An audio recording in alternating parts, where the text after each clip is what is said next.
Hello hello friends. पिछले video में हम लोगों ने पढ़ा था कि एमआरआई क्या होता है, एमआरआई का पार्ट्स क्या होता है, वो किस प्रिंसिपल पे काम करता है और उसका हिस्ट्री क्या है। आज हम लोग इस वीडियो में बात करेंगे इमेज रिकन्स्ट्रक्शन इन एमआरआई।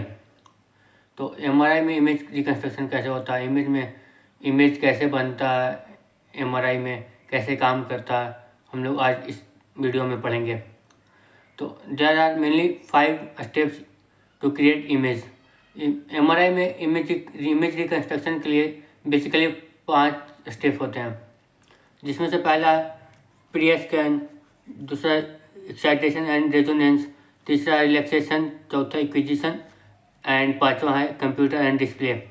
तो हम लोग 1 बाय 1 करके सबको पढ़ेंगे। पहला है प्री स्कैन।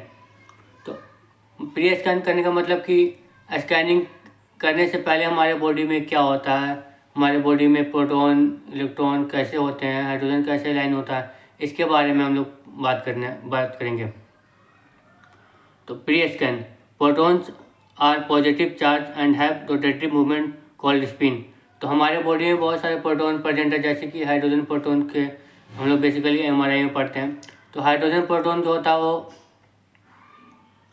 पॉजिटिवली चार्ज होता है और वो रोटेटरी मूवमेंट करता है अपने एक्सिस पे, जिससे हम लोग स्पिन करते हैं। रोटेटरी मूवमेंट का मतलब कि वो अपने एक्सिस पे ही राउंड राउंड राउंड राउंड और घूमता है, जैसे कि लट्टू घूमता है।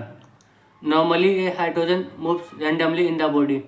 जब हम लोग बॉडी को नॉर्मली रखते हैं, मतलब कि एमआरआई स्कैन से पहले हमारा बॉडी में नॉर्मली हाइड्रोजन मूव्स करता है, मतलब उसका कोई डायरेक्शन नहीं फिक्स नहीं होता है मूव करने का, या फिर कि वो पैरेलल मूव कर रहा है या एंटी पैरेलल या किस डायरेक्शन में मूव कर रहा है, कोई फिक्स नहीं होता। जैसे कि रैंडमली एटमॉस्फेयर में गैसेस मूव करते हैं, वैसे ही हमारे बॉडी में रैंडमली हाइड्रोजन मूव करते हैं बिफोर द स्कैन, मतलब प्री स्कैन में। When human body placed inside the strong magnetic field, that is uniform magnetic field, the hydrogen moves align them self parallel और anti parallel to the magnetic field। जब हम लोग इंसान को या human body को MRI scanner के अंदर प्लेस करते हैं या फिर यूनिफॉर्म मैग्नेटिक फील्ड में लेकर जाते हैं, तो हमारे जो हाइड्रोजन है या के प्रोटॉन है या फिर और भी कोई प्रोटॉन है, वो तो या मैग्नेटिक फील्ड के पैरेलल अरेंज हो जाएंगे या फिर एंटी पैरेलल अरेंज हो जाएंगे। ये हमारे बेसिकली प्रोटॉन की एक बिहेवियर या फिर प्रोटॉन की एक फीचर बोल सकते हैं कि जैसे ही हम लोग प्रोटॉन को या फिर हाइड्रोजन एटम को यूनिफॉर्म मैग्नेटिक फील्ड में लेकर आते हैं, तो उसके पैरेलल या एंटी पैरेलल अलाइन हो जाता है। पहले तो रैंडमली मूव कर रहा था, लेकिन अब रैंडमली मूव नहीं करेगा। जैसे ही हम लोग उसे यूनिफॉर्म मैग्नेटिक फील्ड में ला कर रखेंगे, तो वो उसको पैरेलल या एंटी पैरेलल उसको प्लेस कर देगा। And also proton start moving on its axis.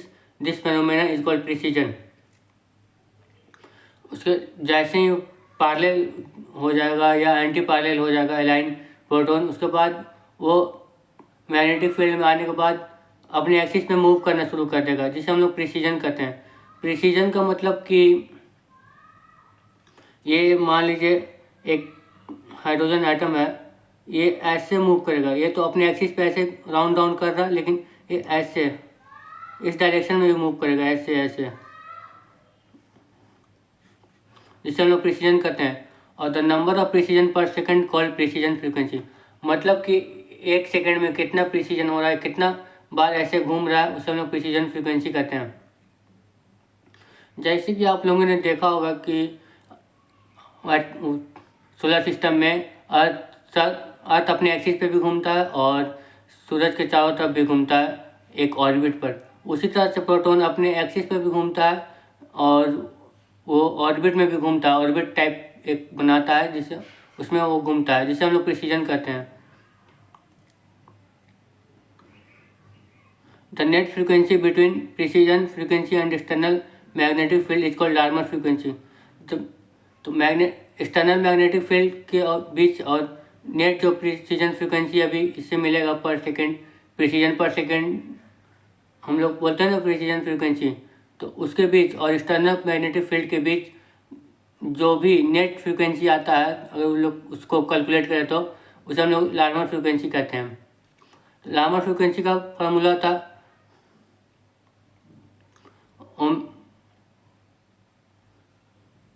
W0 equal to gamma B0। तो ओमेगा का मतलब होता है, W0 का मतलब होता है लार्मर फ्रिक्वेंसी, और गामा का मतलब होता है गायरोमैग्नेटिक रेशियो। गायरोमैग्नेटिक रेशियो का मतलब होता है कि ये सबके लिए अलग अलग फिक्स है पहले से, ऑलरेडी साइंटिस्टों ने सबका फिक्स करके रखा हुआ।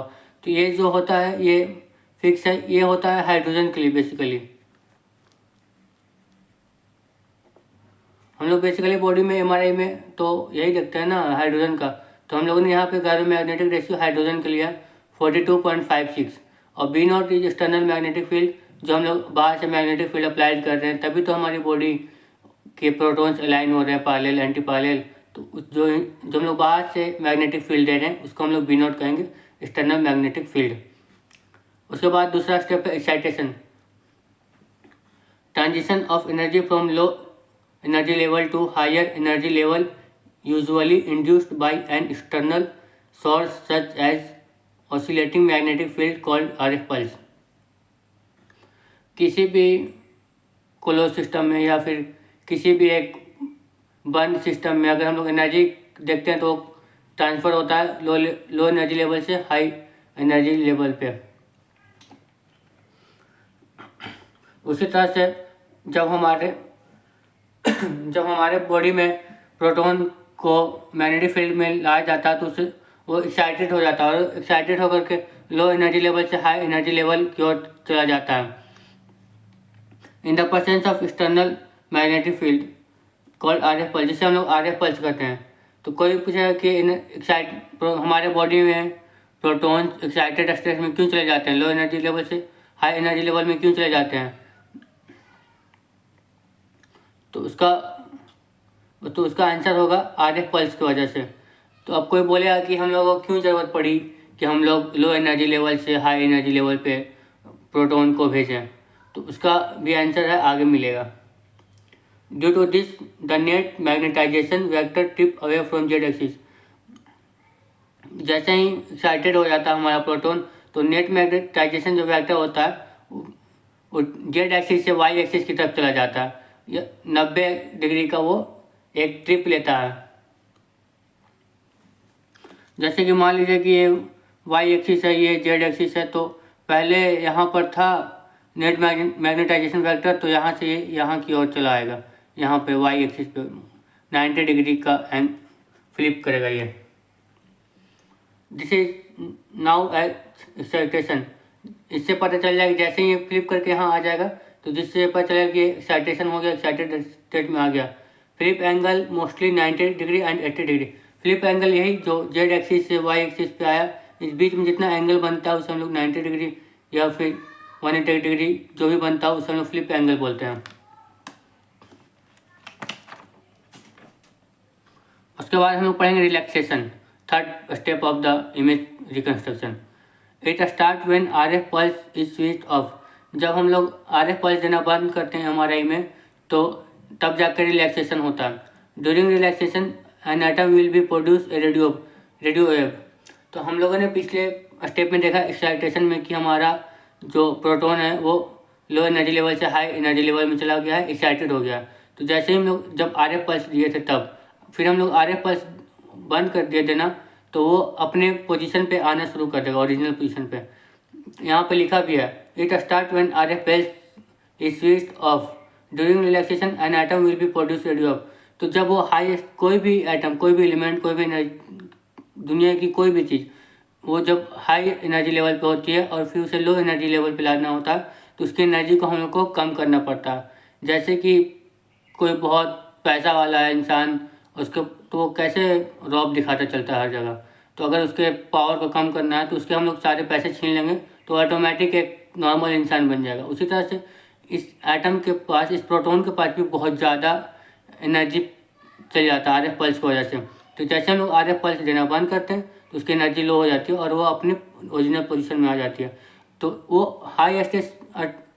हाई लेवल से लो लेवल पर जब आता है तो वो जब एनर्जी रिलीज करता है तभी वो आ पाएगा ना। तो इसलिए वो जो एनर्जी रिलीज करता है उसे हम लोग रेडियो वेव कहते हैं।